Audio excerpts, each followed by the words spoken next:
ও বললো গত 1 বছর ধরে পড়ায়। ওই ছাত্রী ইন্টার ফার্স্ট ইয়ার শিক্ষার্থী, ও জুবায়ের যে নিহত হয়েছে, ওকে ফিজিক্স, কেমিস্ট্রি, বায়োলজি এই 3টা সাবজেক্ট গত 1 বছর ধরে পড়ায়।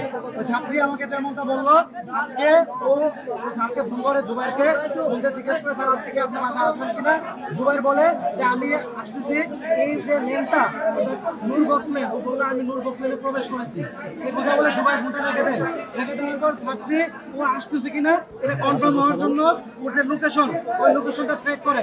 এটা ওর ছাত্রীর মুখের বক্তব্য। লোকেশন ট্র্যাক করে দেখে জুবাইর এই বাসায় আপনার গলিতে প্রবেশ করেছে। তখন ও মোটামুটি কনফার্ম হয়। কনফার্ম হওয়ার পর ও পড়ায় মূলত 5 তলায়, আর লাশটা পাওয়া গেছে 3 তলায়। আর লাশের যে রক্ত, সেই রক্ত নিচতলা থেকে 3 তলা পর্যন্ত একদম প্রত্যেকটা সিঁড়ি থেকে পড়ে আছে।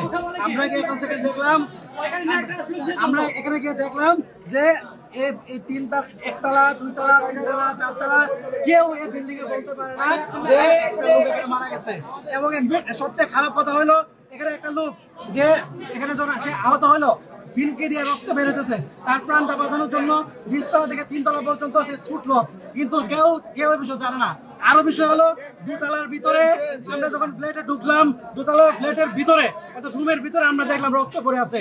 আমরা যখন 3তলায় গেলাম, 3তলা আপনারা এখন বলতে চাচ্ছেন সে যে বাসায় টিউশন করতো তাদের দ্বারাই এটা আমরা পুরো ব্যাপারটা অনুমান করতেছি। এখানে